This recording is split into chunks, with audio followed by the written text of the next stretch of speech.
साथियों, आप सभी का इस प्लेटफॉर्म पर स्वागत है। यहाँ पर हम लोग विजन आईएएस कोचिंग संस्था के द्वारा जो न्यूज टुडे शीर्षक से डेली करंट अफेयर प्रोवाइड किया जाता है उसको यहाँ पर देख रहे हैं। तो चलिए प्रारंभ करते हैं। सबसे पहले बात करते हैं, सुप्रीम कोर्ट के आदेश के बाद महाराष्ट्र सरकार का कहना है कि अन्य पिछड़े वर्गों ओबीसी के लिए आरक्षण पहले की तरह लागू होने तक स्थानीय निकायों के कोई चुनाव नहीं होंगे।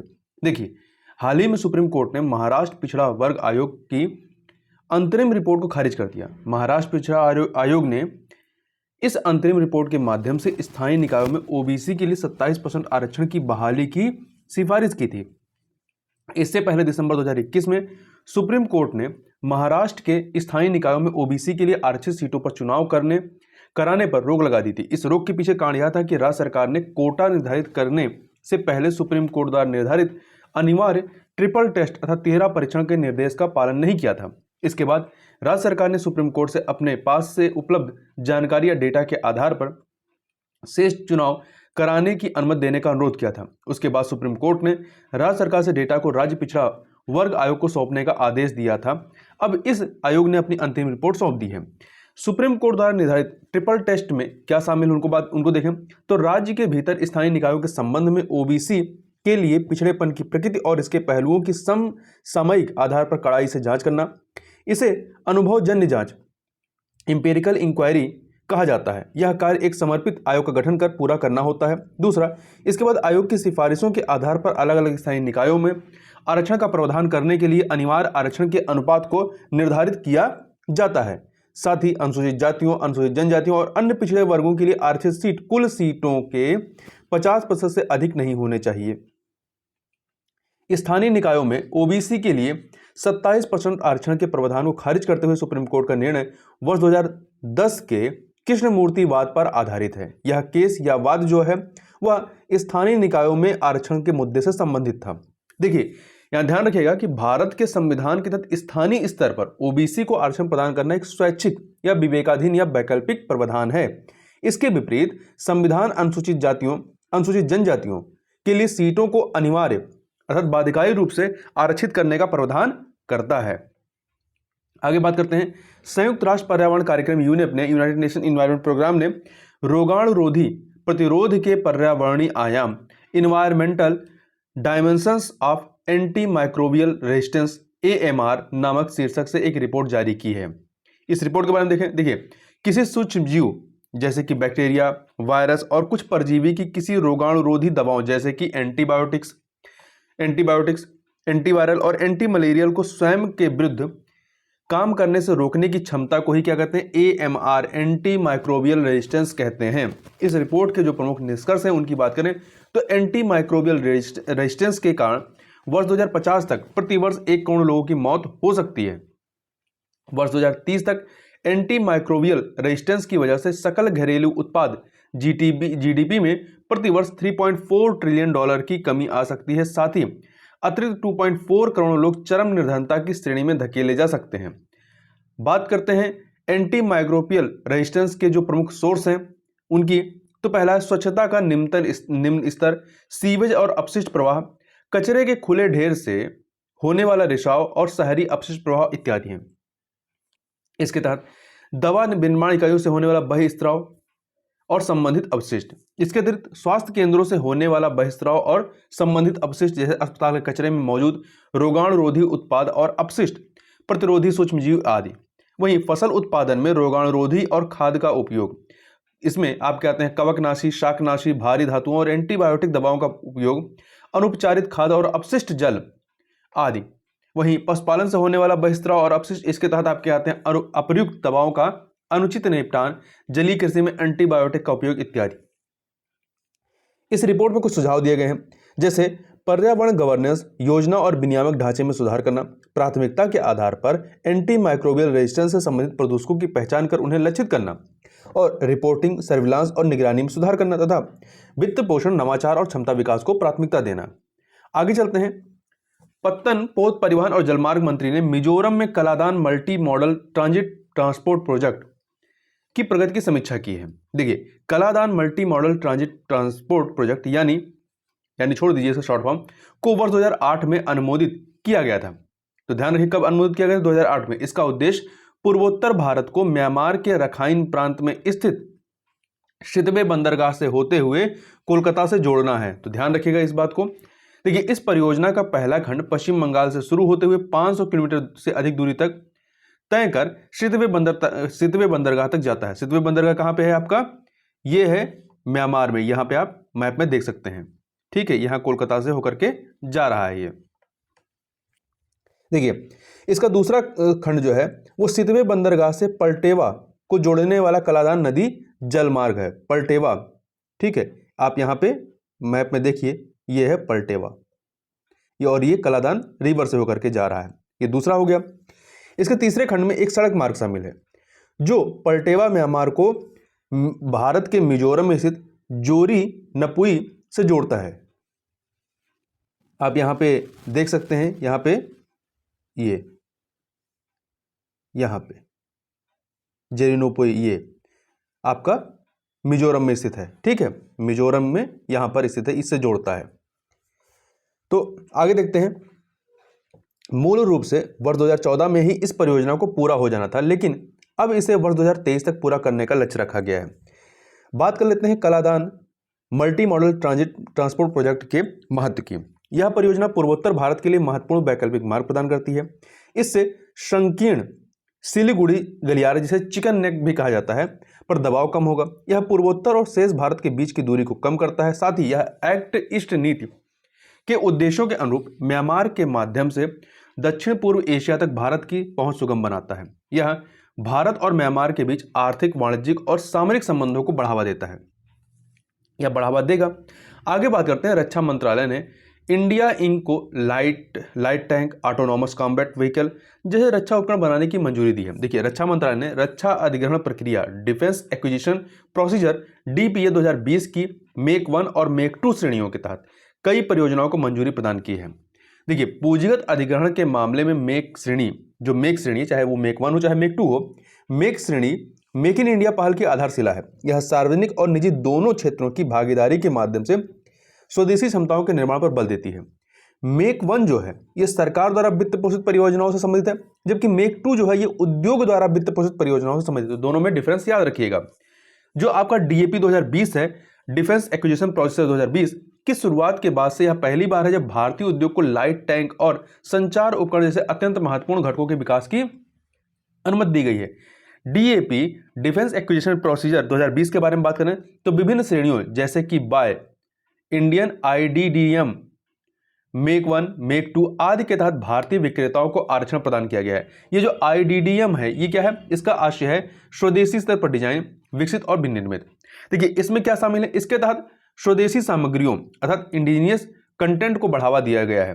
अब कैसे दिया गया है इसको आप यहाँ पे देख सकते हैं डायग्राम में। यहाँ पे DPP 2016 है और यहाँ पे DAP 2020 की बात की गई है। तो देखिए, बाय या इंडियन IDDM में न्यूनतम 40% था।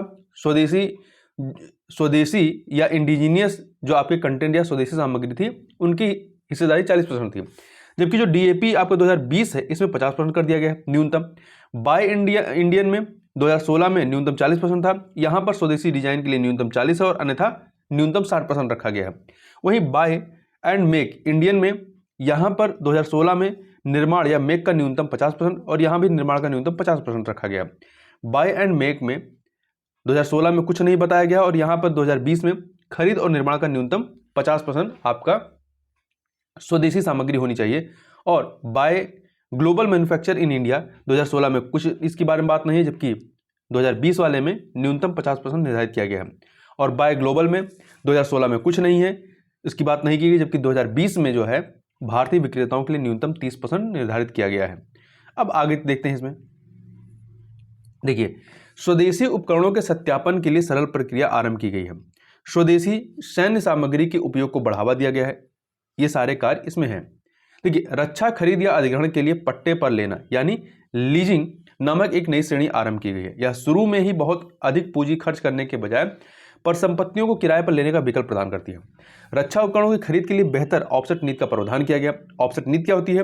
तो इसके तहत सरकार के साथ कॉन्ट्रैक्ट में शामिल विदेशी रक्षा कंपनियों के लिए यह अनिवार्य किया गया है कि वे कॉन्ट्रैक्ट की कुल राशि का एक निश्चित प्रतिशत भारत में खर्च करेंगे। यह भारत की कंपनियों से उपकरणों की खरीद, प्रौद्योगिकियों के हस्तांतरण आदि के माध्यम से किया जाएगा। आगे बात करते हैं भारतीय दिवाला और शोधन अक्षमता बोर्ड IBBI के बारे में, ठीक है, इंसॉल्वेंसी एंड बैंक्रप्सी कोड के बारे में, कि नए प्रमुख ने एक व्यापक सीमा पार इंसॉल्वेंसी ढांचे पर बल दिया है। देखिए, सीमा पार इंसॉल्वेंसी उन परिस्थितियों को दर्शाती है जिसमें एक दिवालिया देनदार या ऋणी की एक से अधिक देशों में परिसंपत्तियां या लेनदार होते हैं। वर्तमान में insolvency and bankruptcy code IBC 2016 का प्रावधान द्विपक्षीय समझौतों के माध्यम से सीमा पार इंसॉल्वेंसी के मामलों का निपटारा करते हैं। इसके लिए निर्णायक प्राधिकरण IBC की धारा 234 और धारा 235 के तहत विदेशी अदालतों को अनुरोध पत्र जारी करते हैं। इंसॉल्वेंसी लॉ कमेटी ने यह पाया है कि यह प्रक्रिया एक तदर्थ या एडहॉक ढांचा है। इसके चलते लेनदारों, देनदारों और अदालतों को देरी और अनिश्चितता का सामना करना पड़ता है। इसके परिणामस्वरूप कॉर्पोरेट कार्य मंत्रालय ने IBC के इंसॉल्वेंसी बैंक्रप्सी कोड के तहत सीमा पार इंसॉल्वेंसी के लिए कानूनी उपाय का एक प्रस्ताव रखा है। हालांकि इसे अभी तक अंतिम रूप दिया जाना बाकी है। सीमा पार इंसॉल्वेंसी ढांचे का महत्व क्या है? देखिए, पहला, यह सीमा पार दिवालियापन की कार्रवाई के लिए एक मजबूत व सिद्धांत आधारित ढांचा प्रदान करेगा। इसके द्वारा भारतीय और विदेशी हितधारक अपनी समस्याओं को तेजी एवं कुशलता से हल करने में सक्षम होंगे। साथ ही इससे वैश्विक निवेशकों और उन्नत अर्थव्यवस्थाओं द्वारा एक प्रगतिशील और दूरदर्शिता आधारित बाजार सुधार के रूप में देखा जाएगा।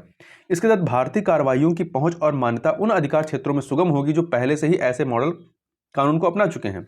साथ ही भारतीय व्यवसायों द्वारा विश्व में अपने कारोबार के विस्तार और वित्तीय बाजार से संबंधों में वृद्धि के कारण इसकी आवश्यकता महसूस की गई है। अब आगे चलते हैं जो सुर्खियों में चीजें रही हैं। देखिए, सबसे पहले बात करते हैं सुरक्षा आश्वासन पर बुडापेस्ट मेमोरेंडम के बारे में। तो देखिए, रूस, संयुक्त राज्य अमेरिका, यूनाइटेड किंगडम और यूक्रेन द्वारा आपसी संवाद के बाद वर्ष 1994 में रूस, संयुक्त राज्य अमेरिका, यूनाइटेड किंगडम और यूक्रेन, ये 4 देश थे। 1994 में बुडापेस्ट मेमोरेंडम पर हस्ताक्षर किए गए थे। इसके तहत यूक्रेन सोवियत संघ से विरासत में प्राप्त परमाणु हथियारों को त्यागने के लिए सहमत हुआ था।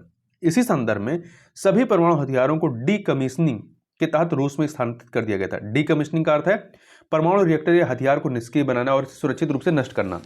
देखिए, यूक्रेन को परमाणु हथियारों को त्यागने के बदले में अपनी स्वतंत्रता और संप्रभुता के प्रति सम्मान की गारंटी प्राप्त हुई। इसके लिए उसे हस्ताक्षरकर्ता देशों से राजनीतिक रूप से बाध्यकारी एक सुरक्षा आश्वासन प्राप्त होता है। यह सुरक्षा आश्वासन यूक्रेन को उसकी मौजूदा सीमाओं की गारंटी प्रदान करता है। हालांकि इस सुरक्षा आश्वासन का अर्थ स्पष्ट नहीं किया गया था। हाल ही में रूस द्वारा यूक्रेन पर किए गए हमले को बुडापेस्ट मेमोरेंडम के प्रत्यक्ष उल्लंघन के रूप में देखा जा रहा है। आगे बात करते हैं संयुक्त राष्ट्र मानवाधिकार परिषद के बारे में, United nation human rights council UNHRC के बारे में। भारत ने UNHRC के वर्तमान सत्र के दौरान यूक्रेन में लोगों के मानवाधिकारों के सम्मान और संरक्षण का आह्वान किया है। इस सत्र का आयोजन यूक्रेन में मानवाधिकारों की स्थिति के संदर्भ में किया गया था। इस दौरान भारत ने यूक्रेन में हिंसा की तत्काल समाप्ति का आग्रह किया है। UNHRC संयुक्त राष्ट्र प्रणाली के भीतर एक अंतर सरकारी निकाय है। इसमें 47 देश शामिल हैं। ध्यान रखिएगा, यह विश्व भर में मानवाधिकारों की प्रचार और संरक्षण के लिए जिम्मेदार है। सदस्य देशों का निर्वाचन संयुक्त राष्ट्र महासभा द्वारा किया जाता है। भारत UNHRC में वर्ष 2022 से 24 के लिए पुनः निर्वाचित हुआ है। UNHRC का गठन वर्ष 2006 में संयुक्त राष्ट्र महासभा के एक रिजोल्यूशन या संकल्प द्वारा किया गया था। ध्यान रखिए, कब किया गया था? 2006 में। यह संयुक्त राष्ट्र के जिनेवा स्थित कार्यालय में अपने सत्र आयोजित करता है। आगे बात करते हैं क्वाड के बारे में। तो हाल ही में प्रधानमंत्री ने क्वाड नेताओं के एक वर्चुअल शिखर सम्मेलन में पार्टिसिपेट किया। इस शिखर सम्मेलन में हिंद प्रशांत क्षेत्र में मानवीय सहायता के लिए एक नए तंत्र की घोषणा की गई है। साथ ही यूक्रेन संकट के इस क्षेत्र पर पड़ने वाले प्रभाव के संदर्भ में चर्चा की गई है। क्वाड जो है एक चतुर्भुज सुरक्षा वार्ता है, क्वाड्रिलेटरल सिक्योरिटी डायलॉग है। यह एक अनौपचारिक रणनीतिक मंच है जिसमें 4 राष्ट्र शामिल हैं, USA, भारत, ऑस्ट्रेलिया और जापान। क्वाड का मुख्य उद्देश्य एक नियम आधारित वैश्विक व्यवस्था, नेविगेशन की स्वतंत्रता और एक उदार व्यापार प्रणाली को सुरक्षित करना है। देखिए, आगे चलते हैं युद्ध अपराध, वॉर क्राइम्स के बारे में। इंटरनेशनल क्रिमिनल कोर्ट ICC ने यूक्रेन में संभावित युद्ध अपराधों की जांच शुरू करने की घोषणा की है। युद्ध अपराधों के बारे में बात करते हैं, किसी युद्ध या संघर्ष के दौरान मानवीय कानूनों का एक गंभीर उल्लंघन है।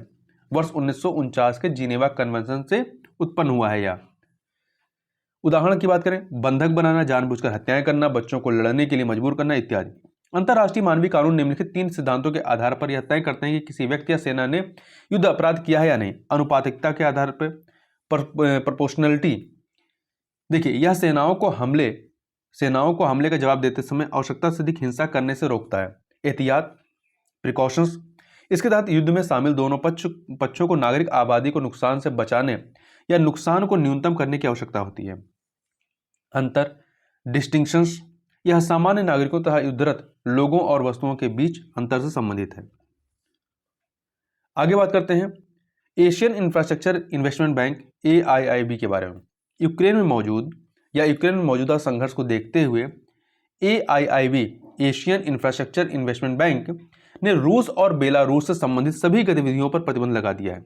इस कदम का उद्देश्य रूस पर लक्षित व्यापक प्रतिबंधों और वित्तीय उपायों के बीच AIIB, Asian infrastructure investment bank, की वित्तीय अखंडता की रक्षा करना है। AIIB एशिया में सामाजिक और आर्थिक दशाओं में सुधार करने के लिए स्थापित एक बहुपक्षीय विकास बैंक है। AIIB की स्थापना वर्ष 2015 में की गई थी और इसका मुख्यालय कहाँ पे है? बीजिंग में है। इसकी मुख्यालय बीजिंग में है। भारत AIIB का एक संस्थापक सदस्य और दूसरा सबसे बड़ा शेयर धारक है। भारत का इसमें 7.6% वोटिंग शेयर है, जबकि चीन के पास सर्वाधिक है, कितना है? 26.5% वोटिंग शेयर। तीसरे नंबर पे रशिया का नंबर है, इसमें वो तीसरा सबसे बड़ा शेयर धारक है। आगे बात करते हैं सिंधु जल संधि के बारे में, इंडस वाटर ट्रीटी के बारे में। तो देखिए, हाल ही में स्थायी सिंधु आयोग की 117वीं बैठक संपन्न हुई है। स्थायी सिंधु आयोग की स्थापना सिंधु जल संधि की उल्लेखनीय विशेषता है। भारत और पाकिस्तान के बीच यह जो आपका IWT अर्थात सिंधु जल समझौता जो होता है, इस पर हस्ताक्षर वर्ष 1960 में किए गए थे। यह विश्व बैंक भी इस संधि में हस्ताक्षर करता रहा है।